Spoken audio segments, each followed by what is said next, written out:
Bismillahirrahmanirrahim. Assalamu alaikum. It's today's our topic is the summary of mending wall. mending wall में जो है वो Robert Frost बताता है कि जो वॉल होती है उसकी क्या अहमियत है। स्पीकर के अकॉर्डिंगली स्पीकर जो है वो क्या क्या कहता है कि वॉल होनी चाहिए या नहीं होनी चाहिए।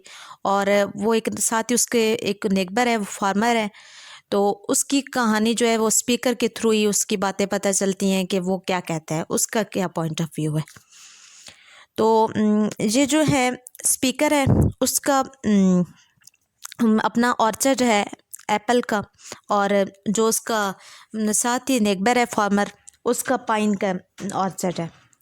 तो दोनों के दरमियान एक बाउंड्री वॉल है, तो दोनों को जो है वो कट ऑफ करती है आपस में। तो वो जो उसका नेबर है ना, तो वो कहता है, उसका ये बिलीव है कि जो गुड वॉल होती है, गुड जो है वो हमसाया बनाती है। इसका ये एक इसकी अपनी कोटेशन है जो कहता है कि गुड फैंसीज, उसका फादर कहता था तो फार्मर का, तो वो फिर उसके अपने उसमें ये ट्रांसफ़र हुई उस बंदे में, फार्मर में। Good fancies make good neighbours. तो वो जब भी उनकी वॉल दरमियान में से गिर जाती है, बाउंड्री वॉल है तो वो गिर जाती है, तो वो फिर उसको बिल्ड करते हैं, रीबिल्ड करते हैं। तो वो उसको जो स्पीकर होता है उसका वो बिल्कुल भी नहीं चाहता कि हमारे दरमियान हो, क्योंकि वो कहता है कि हमारे ये जो डिफेंस है ये किस लिए है। वो स्टायर भी है पूरी वर्ल्ड पे कि क्यों डिफेंस है, हम एक दूसरे को, मतलब कि इंसानों में क्या चीज़ डिफेंस, तो बिल्कुल भी अपने खुद बाउंड्रीज वॉल क्रिएट कर ले कि अपने आप को बाउंड कर लिए। तो वो अपने आप को ज़्यादा जो है वो ख़तरे में ले गए हैं। जितना भी ये थ्रेट्स हैं, ये जो भी हैं, ये बाउंड्री वॉल के वजह से हैं, क्योंकि अगर ये ना होती तो कुछ भी ना होता। मतलब कि बिल्कुल इंसान पहले भी तो थे ना, वो बिल्कुल सुकून से रह रहे थे, जिनको इस बात की कोई पार्टीशन होती ही नहीं थी। लेकिन फिर भी वो अपने नेबर से मजबूर है, क्योंकि वो इस तरह से बिल्कुल भी नहीं चाहता कि हमारे जो वॉल है वो ख़त्म हो, क्योंकि वो कहता है कि गुड रिलेशनशिप तभी बनते हैं जब हमारी बाउंड्री वॉल होगी। तो ये फिर इस बात पे कहता है कि पता तो है ना, मतलब कि स्पीकर कहता है, कुछ लाइंस बोलता है कोटेशन के तौर पर, आप याद कर लें। He is all pine and I am apple orchard, my apple trees will never get across and eat the cones under his pine, I tell him. तो वो कहता है कि उसके अपने पार्टीशन तो ही भी है ना, कुछ उसके पाइन के ऑर्चर्ड है, मेरे एप्पल के हैं, तो मेरे जो हैं वो कहीं कहीं भी उधर तो नहीं जाएंगे ना ट्रीज़, और उसके इधर नहीं आएंगे, तो जब मैं उसके नीचे बैठ के खाऊंगा तो मैं उसे बता दूंगा। तो ये उस तरह से इस बात पे ये जो कोटेशंस है ना जो तो मैं बता रही हूँ, ये मैं डिस्क्रिप्शन में दे दूँगी।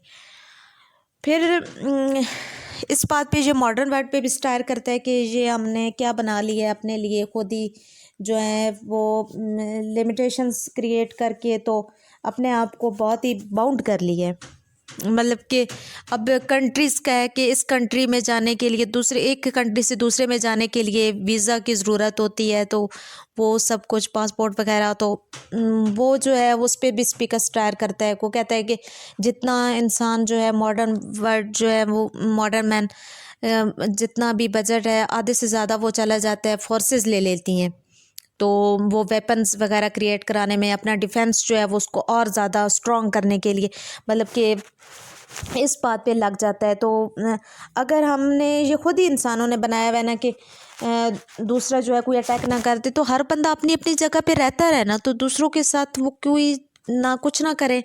और जब कहीं भी किसी भी एक कंट्री से दूसरे में जब जाना हो तो किसी की परमिशन की ज़रूरत ना हो, इंसान खुद ही चले जाए। मतलब कि वो ये भी कहता है, बर्ड्स की एग्जांपल देता है कि बर्ड्स जो होते हैं ना, उन्हें कुछ भी इस तरह से नहीं होता कि कहीं किसी से परमिशन लेनी है, इस कंट्री में नहीं जाना। अब इंडिया के बर्ड्स जो होते हैं हमारे कंट्री में आ जाते हैं और पाकिस्तान के इंडिया में चले जाते हैं, हालांकि वैसे तो काफ़ी ज़्यादा रिस्ट्रिक्शंस हैं, लेकिन बर्ड्स को इस बारे में कुछ पता भी नहीं है, तो वो बिल्कुल सुकून में रह रहे हैं ना।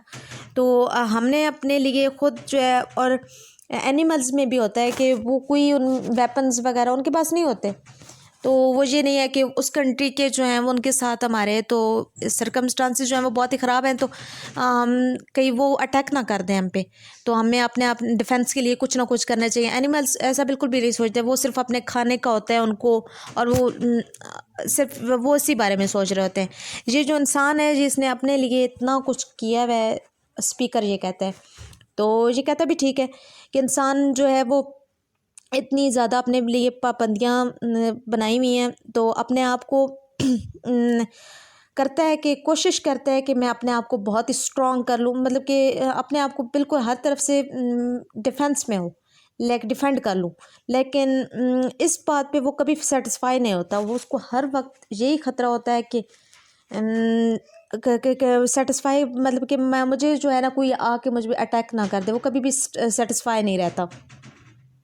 ऐसा ही होता है ना, जो कच्चे घरों में लोग रहते हैं जिनकी दीवारें नहीं होती, उनको नहीं होता कि आके कोई चोर वगैरह मतलब कि अना आ जाए, तो इस तरह से वो वैसे उनके घर खुले ही रह जाते हैं। लेकिन जितनी मजबूत दीवारें होती हैं ना, तो इतना खौफ भी होता है, तो वो लोग बहुत डरते हैं जिनकी बहुत मजबूत दीवारें होती हैं कि पता नहीं क्या होगा, तो वो लॉक्स वगैरह उनका बहुत ज़्यादा केयर करते हैं। तो ये जो पोइट है, स्पीकर है, वो भी यही करते हैं। रॉबर्ट फ्रॉस्ट ने एक स्पीकर के थ्रू जो है अमेंडिंग वॉल बयान की है कि वो खुद क्या क्या चाहता है, और उसका जो फार्मर, वो उसका नेबर है, फार्मर है, वो क्या चाहता है। उसका नेबर जो है वो अपने फादर की बात को बहुत ही मतलब कि वैल्यू देता है, कि वो कहता है कि वही good fancies make good neighbours. तो लेकिन ये कहता है कि जो वॉल जो है इसको बिल्कुल तोड़ दिया जाए, अगर जो गिरती है तो कभी भी रीबिल्ड करने की ज़रूरत नहीं आनी चाहिए हमें, क्योंकि हमारा क्या है कि हम अपने लिए खुद ही अपने आप को मुश्किल में धकेल रहे हैं। तो ये बहुत ही पीसफुल रहने का आदी है। तो कहते हैं कि पीसफुल इस तरह से नहीं रहा जा सकता कि बंदा अपने आप को बहुत ही ज़्यादा वॉल में अपने आप को डिफेंड कर ले, कन्फाइंड कर ले। तो पीसफुल रहने का यही तरीका है कि वॉल्स वगैरह जो बाउंड्रीज वॉल हैं वो बिल्कुल गिरा दी जाएँ, और सारे जो हैं वो मिलजुल कर रहे हैं। यही इसका मेन थीम है। ठीक है जी, अल्लाह हाफिज़।